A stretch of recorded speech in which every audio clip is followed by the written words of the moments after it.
اے طالب حقیقی سمجھ، انسان کا وجود یہ امانت حق ہے۔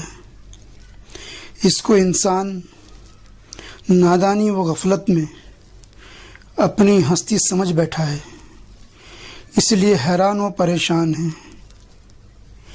انسان پر لازم ہے کہ وہ حق الیقین سے کہے اور جانے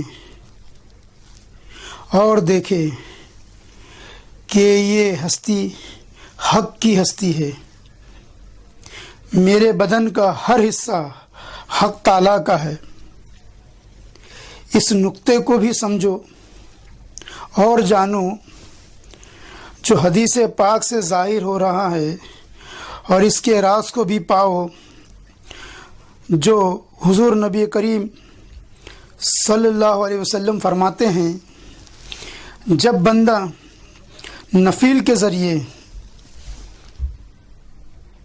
اللہ کا قرب حاصل کر لیتا ہے تو مقام قربیت اس طرح سے ظاہر ہوتی ہے کہ پھر بندے کی آنکھ اللہ کی آنکھ بن جاتی ہے، بندے کے کان اللہ کے کان بن جاتے ہیں۔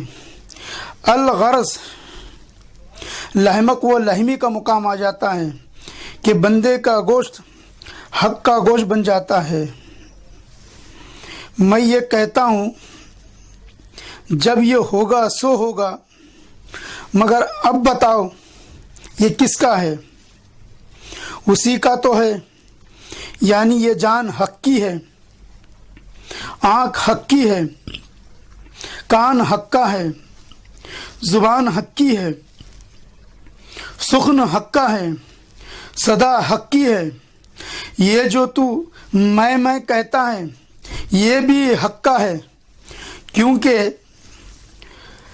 حق تعالیٰ کی ذات ایک میں کا سمندر ہے، اور تمام عالم چاہے وہ ظاہری ہوں یا باطنی ہوں اسی میں کے یعنی اسی میں کے سمندر کی موجیں ہیں، بلبلیں ہیں۔ جب اس سمندر میں حرکت ہوتی ہے تو عالم کے ہر ذرے سے صدائے میں نکلتی ہے، اس لیے ہر انسان میں کا دم بھرتا ہے، یعنی میں کھڑا تھا، میں آیا تھا، میں کیا تھا، میں سنا، میں بولا۔ یہ میں کے سمندر کی حرکت کے بغیر ناممکن ہے۔ حق تعالیٰ کا اسم ذات اسم اعظم ہے۔ حق تعالیٰ نے اپنے ذاتی اسم اعظم بندے کو بطور امانت دیا ہے، جس کو نہ آسمان اٹھا سکے نہ زمین۔ اس لیے انسان پہ لازم آتا ہے کہ وہ امانت کو صاحب امانت کی جانے اور سمجھے، تبھی وہ امانت دار رہ سکتا ہے۔ یہ جو میں کا دم بھر رہا ہے، عربی میں اس کو انا کہتے ہیں، اور اگر ہم اس میں کے عدد نکالے میم کے 40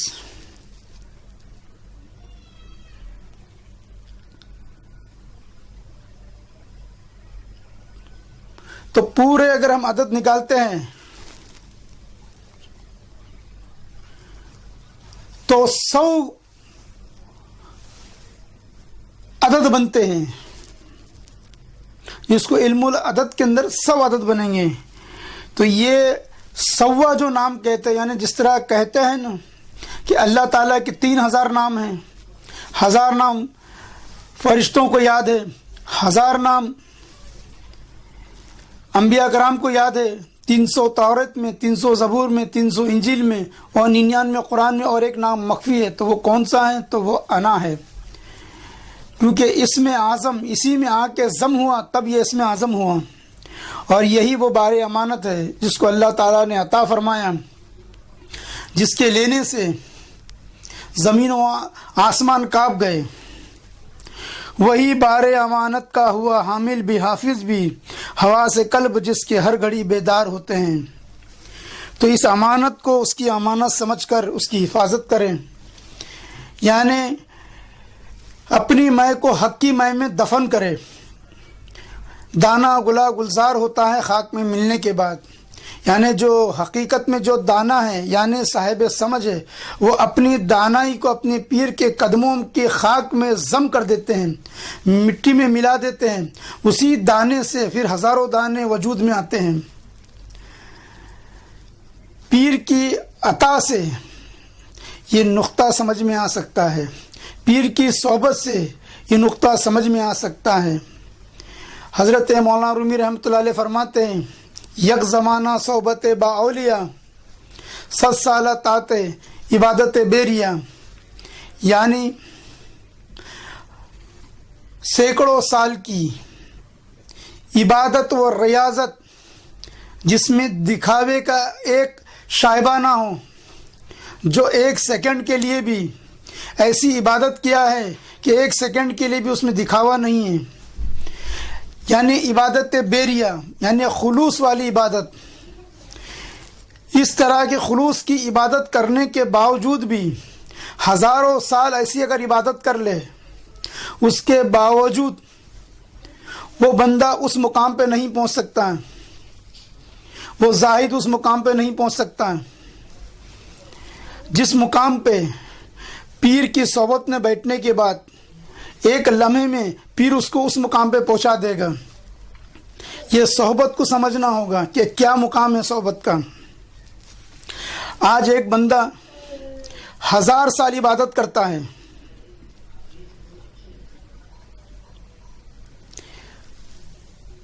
اللہ کی عبادت میں مہو رہتا ہے، نماز روزہ حج زکوٰۃ، یعنی کسی بھی وقت وہ اللہ کے ذکر سے، اللہ کے فکر سے، اللہ کی عبادت سے غافل نہیں رہتا ہے۔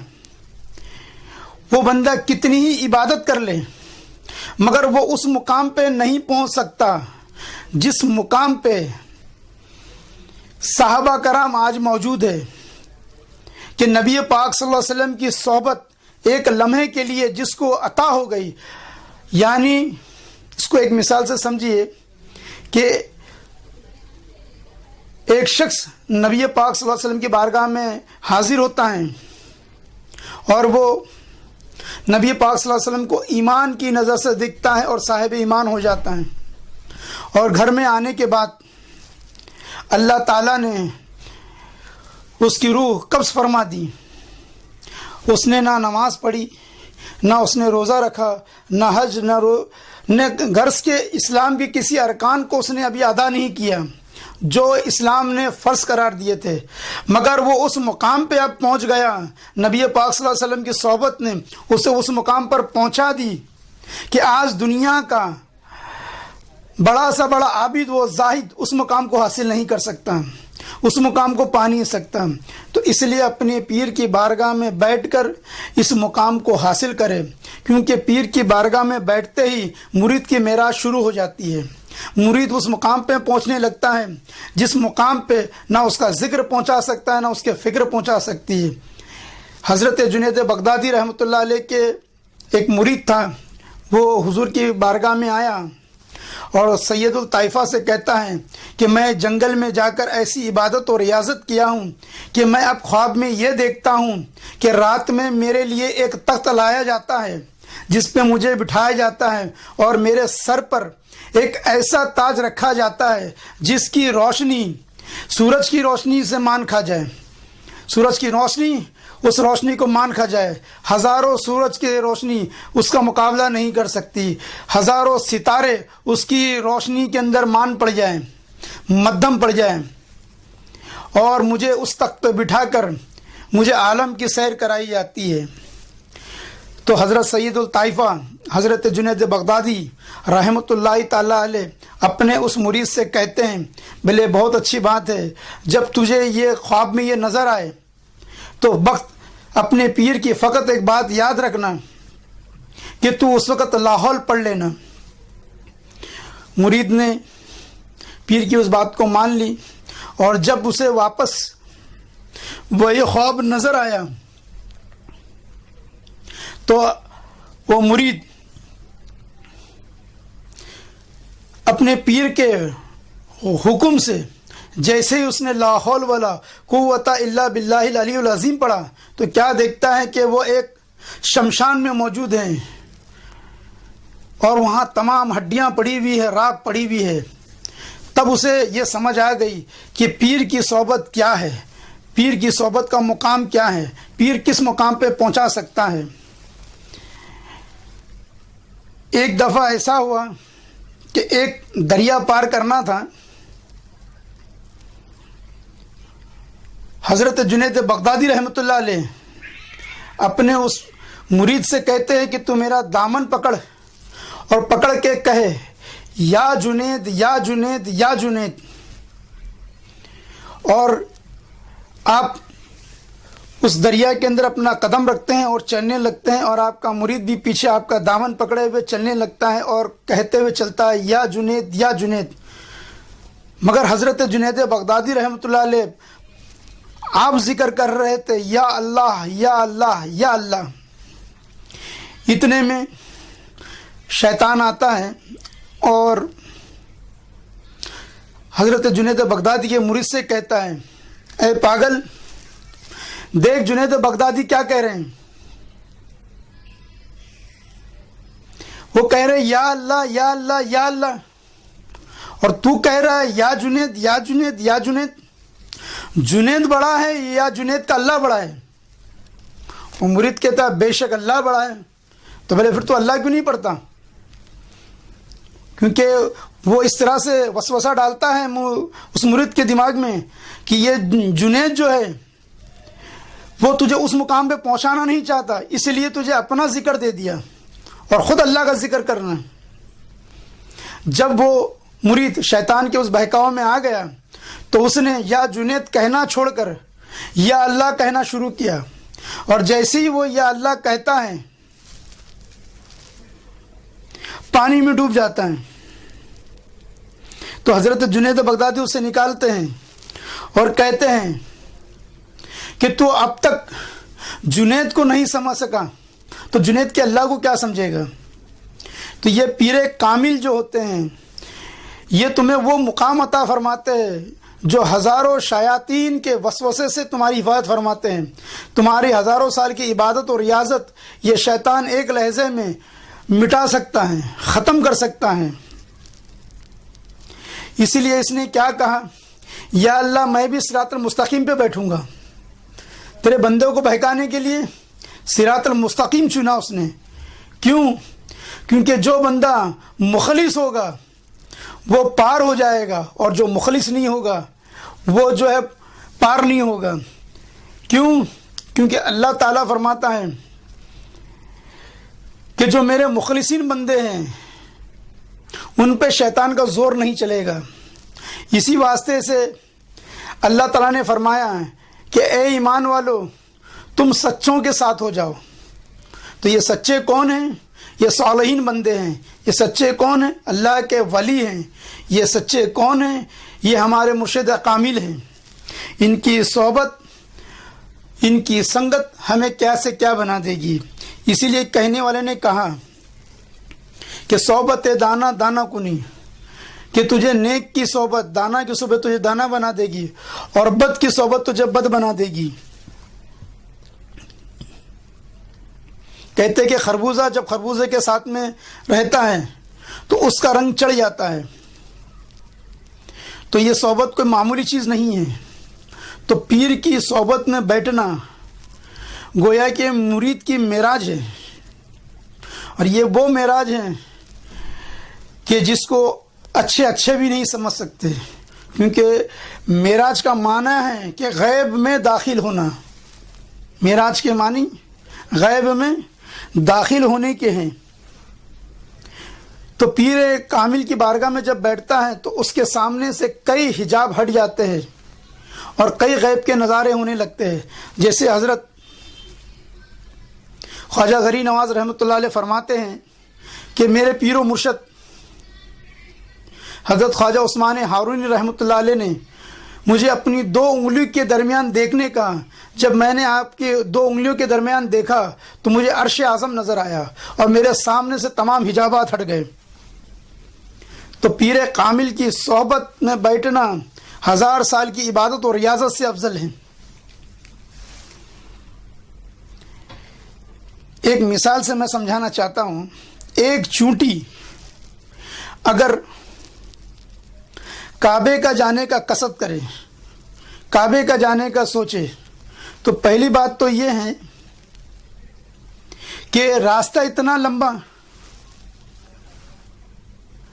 کہ وہ پہنچ نہیں سکتے، کہ اس کی عمر اتنی نہیں ہے کہ پہنچ جائیں، اور دوسری بات راستوں میں اتنے خطرات، نہ جانے کس کے پیر میں آ جائے۔ اگر یہی چونٹی کسی شاہباز پرندے کے پر سے لپٹ جائے تو وہ آنے واحد میں اسے اس مقام پہ پہنچا دے گا کہ اس کی زندگی میں وہ کبھی پہنچ نہیں سکتے ہیں، اور وہ آنے واحد میں ایسا کہ کعبے کی چھت پہ چھوڑ دے گا۔ تو اللہ کے ولی کی صحبت میں رہیں تو اسی سے ہم اپنے راز کو بھی جان سکتے ہیں، اس بارے امانت کو سمجھ سکتے ہیں جو اللہ تعالیٰ نے ہمیں عطا فرمایا۔ یہ کوئی معمولی امانت نہیں ہے، یہ وہ امانت ہے جس کو لینے سے پوری کائنات تھرا گئی، زمین و آسمان تھرا گئے، مگر حضرت انسان نے اس کو اٹھا لیا۔ یہ جس نے بھی اس امانت کو جان لیا، یہ امانت جاننے کے لیے کہ امانت کیا ہے تو پیر کی صحبت ہی سے جانا جائے گا، پیر کی سنگت سے ہی سے جانا جائے گا، اس سے پہلے نہیں جان سکتے، آپ اس سے پہلے نہیں سمجھ سکتے۔ اس امانت کو امانت سمجھو۔ امانت کی بھی 3 شرائط ہوتی ہے۔ پہلی بات تو یہ ہے کہ اس امانت کو آپ اپنا نہیں سمجھیں گے، کیونکہ جیسے ہی آپ امانت کو اپنا سمجھتے ہیں تو امانت میں خیانت آ جاتی ہے۔ امانت کے معنی ہے کہ یہ میرا نہیں ہے۔ اور دوسری بات یہ ہے امانت کی شرط کہ جو صاحب امانت ہے، جس نے یہ امانت رکھنے دیا ہے، وہ اگر کہے کہ یہ امانت کہاں خرچ کرنا ہے، اگر آپ وہاں خرچ کرتے ہیں تو تب بھی آپ صاحب امین ہیں۔ اور تیسرا، جب بھی وہ اپنی امانت کو مانگے تو آپ فوراً دے دیں، تب بھی آپ امین ہیں، کیونکہ مومن کے معنی ہی کہ امانت کا امین ہی مومن ہے، اور جو امانت کا امین نہیں وہ مومن نہیں۔ اور اللہ تعالیٰ مومن کو ہی ولی بناتا ہے، اور اللہ تعالیٰ مومن کے ہی قلب میں رہتا ہے، کیونکہ مومن ہی امانت کا امین ہے۔ اسی لیے قرآن مجید نے مومن کو الگ کیٹیگری میں رکھا اور مسلم کو الگ کیٹیگری میں رکھا۔